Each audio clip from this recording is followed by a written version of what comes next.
received a call informing me about a falling accident involving my husband, Mike. Panicked, I rushed to the hospital, where the doctor conveyed that the surgery was successful, but Mike hadn't regained consciousness.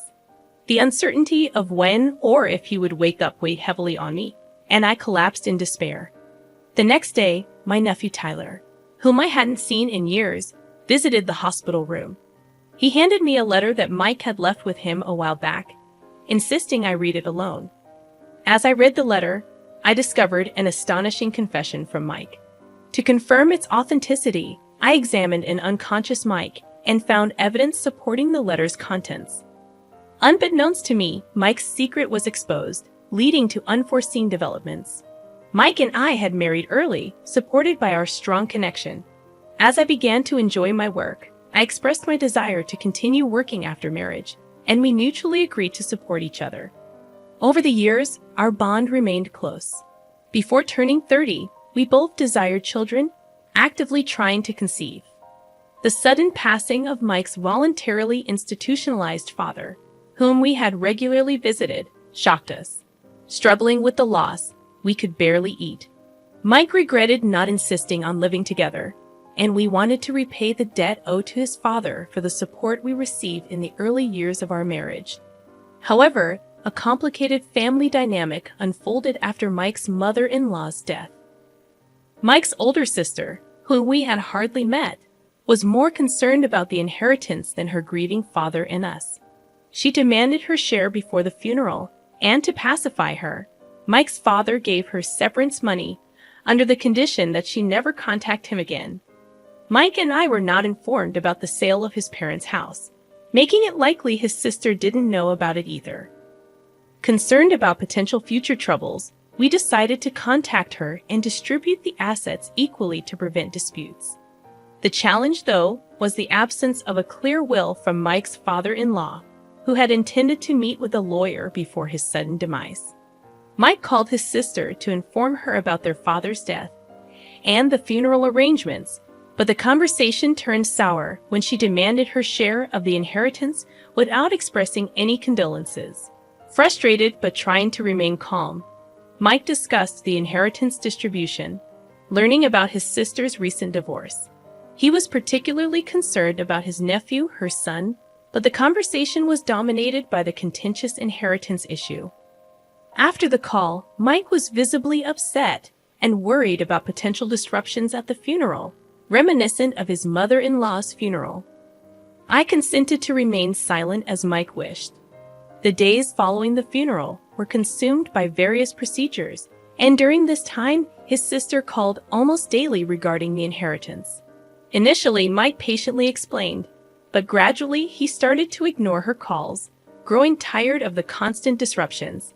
Eventually, he decided to meet her, and surprisingly, she became quite cheerful about the situation. Feeling uneasy, I wanted to accompany him, but he insisted on facing her alone. For the past 2 years, I have been involved in handling all the arrangements after the deaths of Mike's parents. Mike, however, believed it wouldn't be right to further involve me in dealing with his sister and the inheritance distribution. He assured me he could handle it and requested that I not worry. Trusting his judgment, I decided to wait and observe how things would unfold.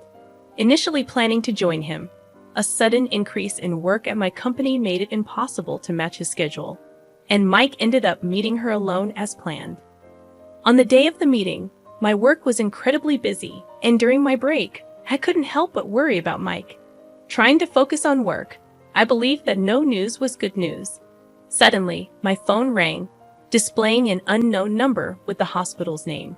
Though hesitant, I answered, and the nurse confirmed the hospital's name. Learning about Mike's urgent situation, I left work immediately. Upon arriving, I discovered Mike undergoing emergency surgery. The nurse explained his critical condition and sought my consent for the procedure. Overwhelmed, I signed various documents, and the nurse sternly but kindly reminded me to pull myself together, emphasizing that Mike was fighting for his life. Throughout the night, I arranged for Mike's hospital stay and contacted various people. It wasn't until late at night that I could sit beside him, relieved that he was alive. Tears naturally flowed, but I held his hand tightly, hoping for his consciousness to return. However, he remained unresponsive. Around noon the next day, Mike's sister unexpectedly appeared in the room. This was the first time I had seen her since my mother-in-law's funeral. Wondering why she was there, I inquired about how she knew about this hospital. It seemed peculiar as I had not stepped out of Mike's room, making it impossible for her to spot me anywhere else. She assumed Mike was brain dead based on his unconscious state, displaying insensitivity. Despite her lack of concern for his safety or chances of recovery, she demanded compensation for her uninvited visit. To avoid causing a scene in front of Mike, I handed her money and watched her leave the room with an imposing attitude. As she left, she called her son into the room, introducing him as my nephew. Before leaving, she instructed him to look after me. The boy, hesitant at first, approached me and handed me a letter from Mike, stating that it was given without his mother's knowledge. The torn piece of paper seemed to contain an important message from Mike. I quickly perused the letter, discovering that Mike and his sister were initially scheduled to meet at a cafe. However, on the day of their meeting, she unexpectedly called him to her house. Mike, sensing something amiss, decided to document the events while remaining vigilant. The letter revealed a mysterious injury around the time of his mother's death, an incident he had treated himself without my knowledge. As I delved further into the letter, an astonishing story unfolded. During disputes over his mother's inheritance, Mike experienced an odd sensation in his leg after walking through a crowd. To his shock, he found a deep cut on his thigh and a utility knife in his pocket, its blade hidden. His sister now claimed responsibility for the injury, stating she had aimed for an artery in the crowd but failed. She even knew the exact location of the wound. Checking Mike's thigh while he was unconscious, I found the old cut, providing clear evidence of his sister's malicious intent. As anger surged within me, I redressed Mike, focusing on the letter. Mike expressed his conviction that his life was in danger, and he had written the letter hurriedly, while his sister briefly left the room during their inheritance discussion. Oddly, she insisted on having her son present during this discussion, planning to use him as bait in a tearful plea for a larger share of the inheritance. Feeling threatened, Mike had instructed his nephew to give me the letter if anything happened to him. The letter also mentioned evidence in the inner pocket of his jacket. Searching the jacket untouched since the nurse handed it to me, I found a voice recorder. The bloodstains indicated the severity of the accident, and Mike had shielded the recorder to protect the evidence at the risk of his own life. Listening to the shocking contents, I realized it was evidence that could incriminate his sister. In a state of disbelief, I immediately contacted the police. Shortly after, Mike's sister returned cheerfully, claiming satisfaction and demanding the chair I was using. As she casually touched up her makeup, I asked about the outcome of the inheritance distribution. She lied, stating Mike had agreed to give her a larger share. When questioned about the accident, she claimed ignorance. Choosing not to confront her lies immediately, I asked other questions about memories with Mike, their father, her divorce, and her current living situation. Inquiring about the restaurant meeting and subsequent events captured on the voice recorder, she soon became irritated, dismissing my involvement, declaring, "He was my father. You're just an outsider who married into the family." Despite my indirect connection to the inheritance, Mike's life-threatening accident implicated me in a profound way. I implored her to speak the truth, but she responded with visible outrage, asking if I thought she was lying. In response, I played the voice recorder that Mike had risked his life to save. The recording began with Mike expressing concerns about the difficulty of their conversation and his intention to record it as evidence. His sister immediately pressured him for a larger share of their father's inheritance. Initially reserved, she claimed she needed help raising her nephew alone. However, when Mike rejected her suggestion and demanded she ask her ex-husband for child support, her demeanor dramatically shifted. She confessed to inflicting the cut on Mike's thigh during the dispute over their mother's inheritance, admitting she thought it would increase her share. Mike cleverly changed the topic and suggested moving to a public place, inviting her to a nearby fish restaurant. However, her demeanor changed again, and she left to get ready. In that moment, Mike quickly wrote a letter to me, entrusting it to his nephew, and mentioned the voice recorder, hoping I would find it. After leaving her house for a restaurant, Mike treated his sister to lunch. Upon leaving, he suggested consulting a lawyer due to the deadlock in their discussion. When Mike said he was heading home, his sister insisted on accompanying him to the station. During their walk, she tried to dissuade him from involving a lawyer, leading to a commotion and voices calling for an ambulance. The recording stopped, possibly because of the emergency treatment.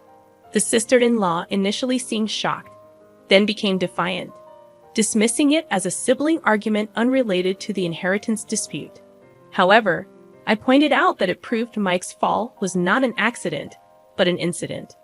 The police, who had arrived during her absence, confirmed the contents of the voice recorder. The sister-in-law gasped in disbelief, realizing she couldn't escape accountability. Plainclothes detectives, posing as visitors, blocked the entrance, leaving no easy escape route. As the reality of her actions dawned on her, her arrogant demeanor shifted to fear. The police took her away, dismissing her attempts to deflect responsibility with nonchalant responses. I handed over the voice recorder to the lead investigator. After the sister-in-law's drama subsided, another person appeared, Mike's former brother-in-law. I had called him when contacting the police, and as the nephew saw his father, he exclaimed, "Daddy," leaping into his arms. The former brother-in-law acknowledged me with a nod, embracing his son.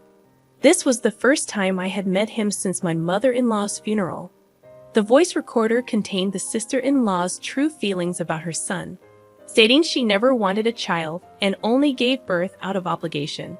Child care was mostly left to the former brother-in-law, and his parents had often helped. After their divorce, the former brother-in-law assumed he would easily obtain custody of their son. However, driven by a desire for child support, the sister-in-law convincingly portrayed herself as a devoted mother in one custody. Despite having never mistreated their son, her actions were revealed to be routine cruelty, such as depriving him of food and locking him in a closet. Mike's letter disclosed his determination to rescue his nephew from this situation, even at the cost of relinquishing his entire inheritance. Mike believed that offering the entire inheritance would prompt his sister-in-law, motivated by greed, to give up custody of her nephew. This decision was not only about the inheritance, but also about the welfare of his nephew. Realizing the gravity of the situation, I felt compelled to join in the determination to hold the sister-in-law accountable for her actions. The former brother-in-law, witnessing the drastic change in his son, blamed himself for the past. Despite securing a monthly visitation agreement, the sister-in-law consistently denied him access to their son, threatening to cut ties if he persisted.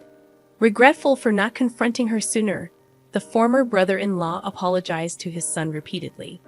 Determined to rectify the situation, he vowed to confront his sister. The sister-in-law had already been reported not only for the suspicious circumstances surrounding Mike's fall, but also for her mistreatment of the children.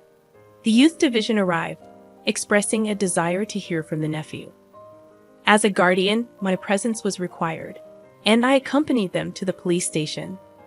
Mike's recovery was uncertain, but the urgency of the nephew's situation took precedence. At the police station, a confrontation ensued between the former brother-in-law and the sister-in-law. In a moment of distress, she made outrageous accusations, labeling her son as a child of a demon. The police, unswayed by her claims, detained her. With the sister-in-law in custody, the focus shifted to the nephew's custody. Based on recorded statements and the nephew's account, it was decided he should stay with the former brother-in-law. Overjoyed to live with his father, the nephew was now ensured a comfortable life. After the police interrogation, I returned to the hospital, resolved to stay by Mike's side. The next morning, Mike regained consciousness. Following his request, we got the detective to come over, and Mike revealed that he was pushed from behind by his sister. Forensics confirmed her handprints on the jacket he was wearing at the time. Confronted with undeniable evidence, the sister-in-law was arrested. Mike demanded compensation and medical expenses from her, but her financial situation was dire. Eventually, Mike proposed splitting his father's inheritance equally, ensuring compensation and medical expenses. The sister-in-law's money dwindled as she repeatedly fired lawyers, leading to a bleak trial. The nephew's emaciated body recovered, and custody was successfully secured by the former brother-in-law. They are now living peacefully with my ex-father-in-law and his parents. After Mike's discharge, I started feeling unwell, and a checkup revealed we were expecting a new life. We hope to raise our child to always smile and be kind, believing that our happiness is just beginning.